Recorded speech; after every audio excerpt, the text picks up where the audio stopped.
My name is Joe Peroni, and this is the Rise Above Project. And today I want to do a critical analysis of the term hypergamy. Now, in the manosphere, and there's many YouTube channels that discuss this over and over again.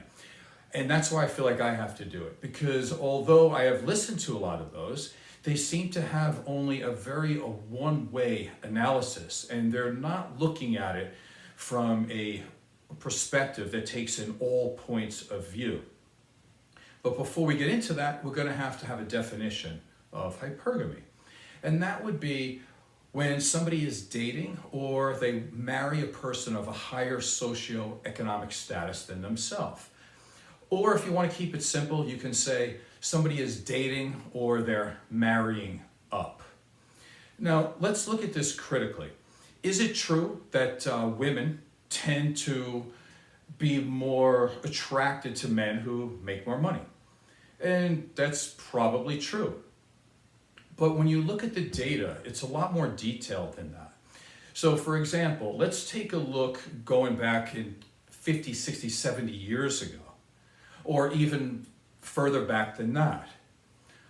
Women didn't have opportunities. They didn't have options. They were not educated. So therefore, they did have to rely on men. So of course, it would seem like hooking up with a guy that has more money is a good option for them.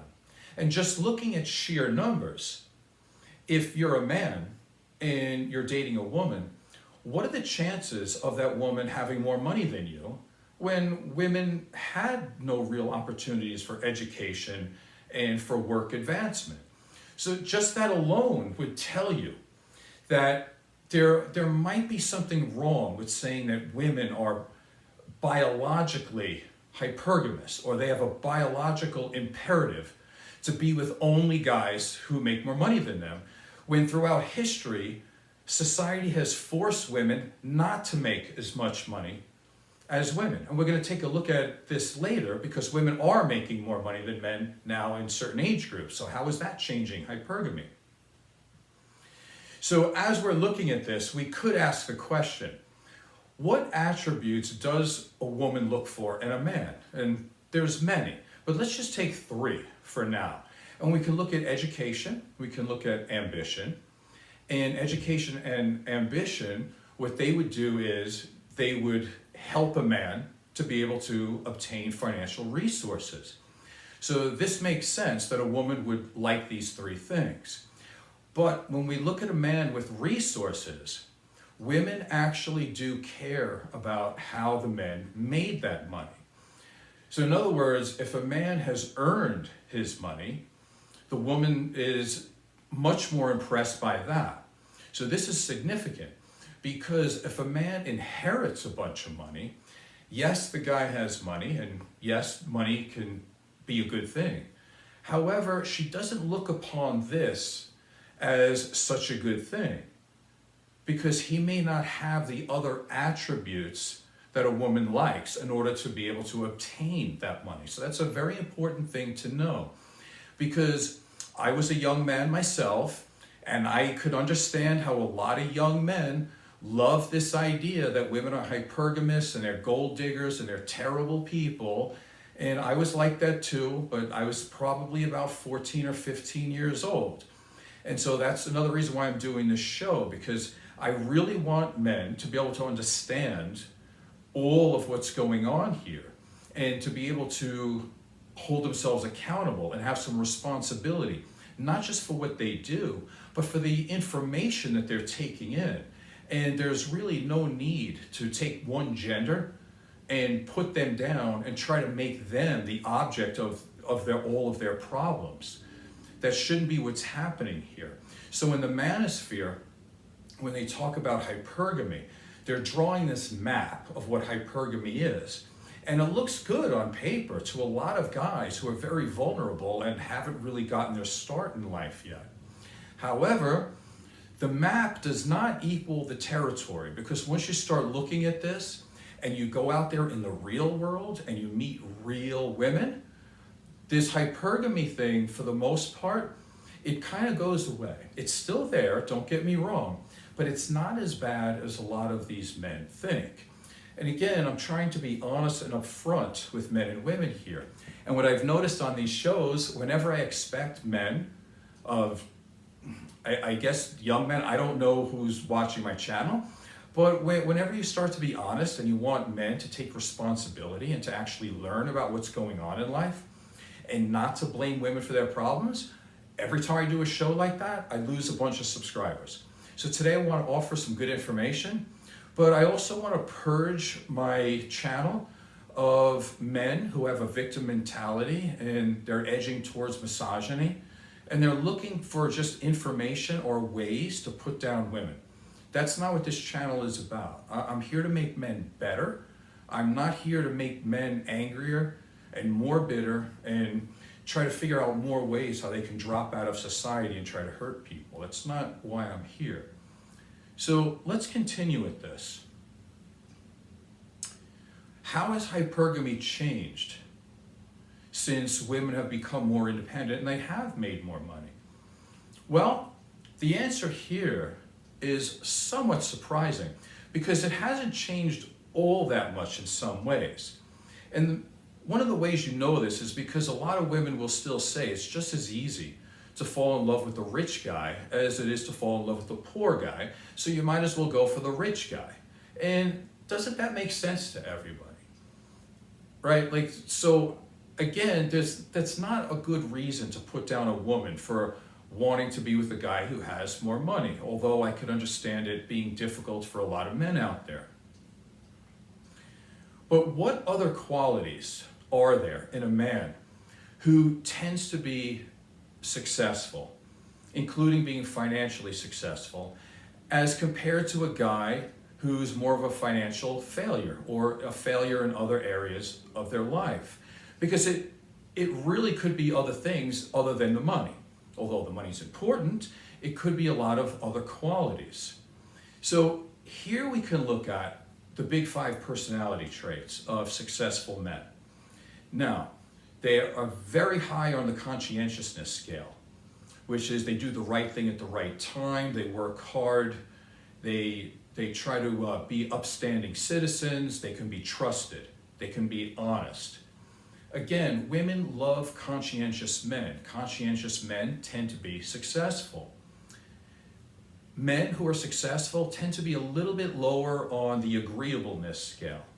Now, a lot of young men, again, they listen to the manosphere and they take this to mean that women like jerks. That's not true. Nobody likes a jerk, okay? They like men who are gentle and kind and caring, but also know that there are limits and boundaries. And they want a man who can stick up for themselves. If they're at a job and they feel like they deserve more money, what they will do is they will ask for more money. And also men that are a little bit less agreeable, they don't let people tread on them. So of course women are going to want to be around a guy like that. They don't want a pushover. Again, they want a guy who's a strong, upstanding citizen who could stand up for himself and his loved ones. They don't want just a jerk. Okay, you got to get that straight. Continuing, men who are successful are a lot less neurotic. In other words, they're more stoic, and women like guys who are stoic. Men who are successful are also, they're not that open to new experiences because they tend to be more conservative. However, they can draw the line at taking a risk when needed. So in that sense, they are open to experiences. They are open to using their money in a way where it's possible to be risky, but on the other hand, it's also possible that their money works for them. So again, they have just the right balance of openness to experience that women are really drawn to.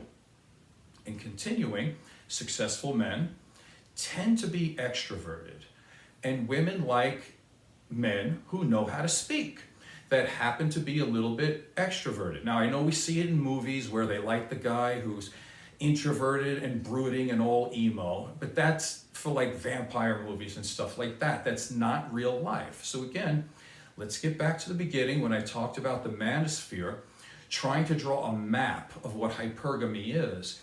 But that is not the actual territory when you go out in the real world. There's a much bigger difference that these people are not seeing. And continuing with that, what other qualities do successful men have that women would find alluring? And some of these would include ambition, dedication, passion, patience, an increased ability to communicate, intellectually curious. Again, because if you're curious, you can also have the ability maybe to move up the ladder, and you could also have good conversations with people.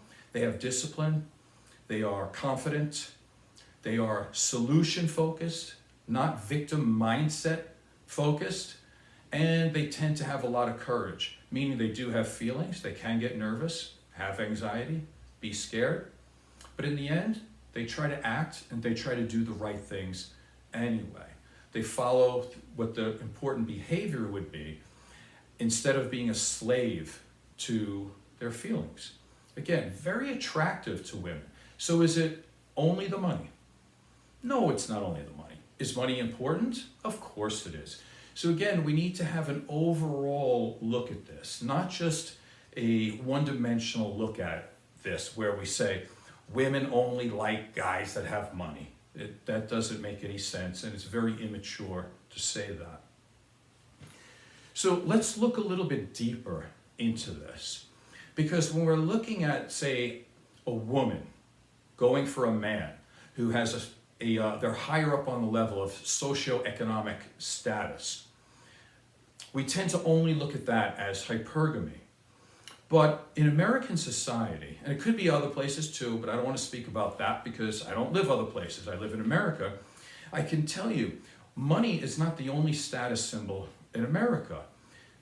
When we're looking at America, we're looking at youth and we're looking at attractiveness. Now, that in a lot of ways is more important than money. If you have a lot of money, at least a lot of the people that I know, and I live in Las Vegas, if you do have a lot of money, you're going to spend a lot of that money on trying to look youthful and trying to look attractive. So you're going to lose a lot of that money that you have because you're trying to regain your youth. And I've seen a lot of rich people in gyms over the years always say, you don't know how grateful you should be right now because you have your health. And without that, you got nothing. And it's true. I've seen many millionaires over the years as they get older. You know, they really wish they would give up all their money in order to have, you know, some of their years back. And unfortunately, as humans, mortal beings, we can't do that.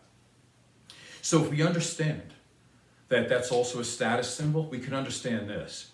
Hypergamy also includes dating somebody younger and more attractive.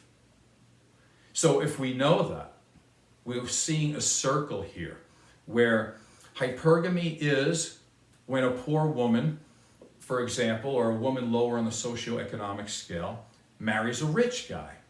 We all know this. We know this from what men say. It's in the manosphere, it's in these YouTube channels, and we just know it in society. However, what else is really going on here to make it a circle? Well, we have old, ugly, fat guys, bald, probably needing Viagra in order to have a sexual encounter with some of these young women. And yet they're marrying or dating very young girls. That's hypergamy as well. So again, a hypergamous woman cannot exist unless there's a hypergamous man. Let me say it a different way. A woman lower on the socioeconomic scale is trying to marry up to get money. A man who is ugly and fat and not attractive, old, is also trying to date out of their league by being with a 22-year-old. So it's the same thing. They're both guilty. Now, if that bothers you in some sense, because we see that a lot. I know we see it in Las Vegas. People are like, oh my God, they get so annoyed. I know women do too, right? Like women get really annoyed when there's some like 22-year-old girl with like a 60-year-old guy. And the reason for that is because if you're a woman, you're getting older, you feel like you're going to be replaced by a younger woman. And so a lot of women they're very annoyed by that. Just the same, a lot of men are annoyed because they know that there's always another man around the corner who makes more money. So again, it creates insecurity in both sexes. We should agree with that. It shouldn't be something where we're trying to make women always the fall person and they're terrible people and men are always these upstanding citizens. No, we all contribute to hypergamy. Now, once we get that out of the way, let's have an honest discussion about what the territory really looks like here. So here's the territory. First of all, let's ask this question. Is hypergamy an effective long-term relationship skill? Or is it the way to go if you want to have a happy long-term relationship? The data clearly says no. So let's take a look at this. The top 3 factors in order to increase your chances of having a happy relationship are, in no particular order, let's just do 3. Shared interests, emotional intimacy, and good communication. So if you're marrying somebody that's way outside your scope, they're 30 years older but they have money, or they're 30 years younger but they look pretty, do you really think you have shared interests? Probably not. That's number 1. Do you have emotional intimacy? Probably not. As a matter of fact, the chances of a woman cheating on a man go up incredibly so if the man's rich and the woman's young. Because there is no emotional intimacy. I mean, there could be for somebody, but most of the time, no. Most of the time, when there's that big of a gap, it increases the chances of cheating going on. And number 3, how about communication? Well, when you're communicating with somebody that's outside your socioeconomic status and you have no interests with, how good do you think the communication is? Not very good. So again, this whole thing about hypergamy, it doesn't work for men or women most of the time. What's the number 1 reason men and women leave relationships? And the answer to that is it's emotional abandonment. And if we know this, we can understand this part. It's because most people believe that the number 1 reason people leave a relationship is because they get caught cheating. Cheating typically is a symptom, and it's a symptom of other problems in the relationship, including not being emotionally connected anymore. And again, most long-term happy relationships have a background of it, or the base of it, being in the same socioeconomic background. So again, this whole thing about hypergamy, it's being blown out of proportion is what I'm trying to say. So in continuing with analyzing this, hypergamy does not make sense even from a logistics point of view. Because here's the hypergamy model. You got the rich guy with either marrying or dating or having a long-term relationship with a beautiful young woman. All right, so let's look at the numbers on this. Because about 70% of people in America are overweight. So that already puts a dent in people being beautiful. And we can also look at about only 5% of people could make any money as a beauty model. So we're looking at 95% of people probably don't even qualify as being beautiful. So let's take a look at that. And then the other part we can look at is that there's about 55% of Americans who live paycheck to paycheck. So if this is true, that most people are not rich, obviously, and most people are not beautiful, obviously, then why do we spend so much time worrying about men who are old and unattractive finding all these incredibly beautiful women? Because it doesn't exist. There's not that many of them. And in terms of rich guys, there's not that many of them either. Typically what happens is, even in good, happy, long-term relationships, what we're looking at is two people that have a connection, that do good things for each other, that start to love each other, that have similar interests, that know how to talk to each other, that can be open and honest with each other, that can develop some type of ability to be vulnerable because they trust each other, and then from there they develop intimacy, and then they fall more deeply in love. This is how relationships work. This is the territory.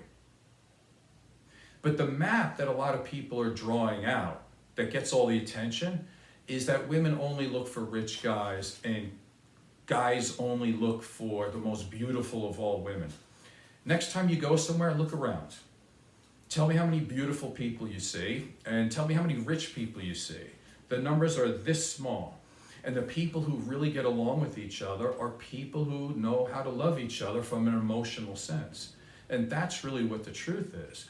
So in order to do that, you have to learn to be a good person. You have to be able to handle your own deficiencies, improve on those, work on your traumas. It could also be said that some of the best relationships, or probably all the best relationships, deal with two people whose traumas lined up in a perfect way, where they're not triggering each other, or they can both support each other, because we all have weaknesses and we've all had some type of trauma in our life that's made us the way we are. And to have somebody accept that and be okay with it, and to be able to have another person that can compliment you. Now, you want a person who compliments you, like you look great today, that type of thing. But I'm talking about being a complement to their life as well. Those are the important things that I think we're forgetting about in life. And if you have a life that's online, you're on dating apps, that's not the real world. That's a map. That's not the territory. So let me finish with this, because again, the show is always a little bit on the long side. So this is from a scholarly study, and I'm going to read part of it to you. It says, although our findings do not speak to the perceived difficulty of women's search for mates, they do strongly suggest that marriage patterns adapt to changing demographic realities, and that men and women do indeed form partnerships in which wives have the educational advantage rather than cling to norms that husbands have more education than their wives. That's a long sentence. But anyway, what it's saying is that women today are becoming more educated, therefore they're making more money. And when that's changing, that demographic is changing, that more women are making more money than men now, this whole thing about women looking for only rich guys, that's changing. Continuing, rather than widespread non-marriage among highly educated women, the dominant pattern is that the rise of women's education has translated relatively quickly into changes in marriage patterns, as an increasing likelihood that women are the ones who are marrying down. So again, back in the day when women had no power, yes, it was true that a man would marry somebody who's beneath them. In other words, they were interested in people in a socioeconomic scale that were either across or down, and women would go with men who were either equal or below. They would go with, did I say that right? Let me say that again, because I got confused there. Men tend to choose women who are equal to them or below. Women tend to choose men who are equal or above. But this is changing because women are coming higher up on the socioeconomic scale. And continuing with this, it says, our data provided a rich source for visualizing the universal shift from male to female dominance in the educational systems and its concomitant impact on educational assortive mating.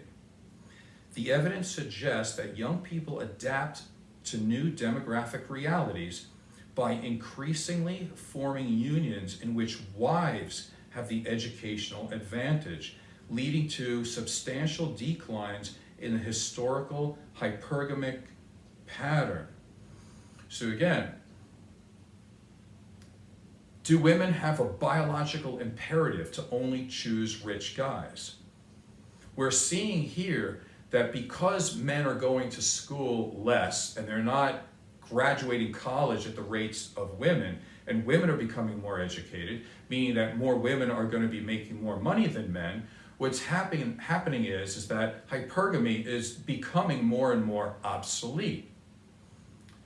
Continuing, we not only provide near universal evidence of this trend, but extend our analysis to consider the implications of the end of hypergamy for family dynamics, outcomes, and gender equality. So again, hypergamy is becoming less and less. So as men in the manosphere and with all this social media are complaining about hypergamy getting worse and worse, and it's giving them reason and a pause to say, I don't want to have to deal with women at all. Again, you're working in an environment where hypergamy has never been less of a problem than it is now. Again, women are gaining more and more power, and they're being forced, in a sense, to be alone or to be with men who make less money than them. So a lot of times now, it's the men who are marrying up in terms of socioeconomic status. So I hope that was valuable to you in some way. My name is Joe Peroni. This is the Rise Above Project. Please subscribe and tell a friend. Thank you.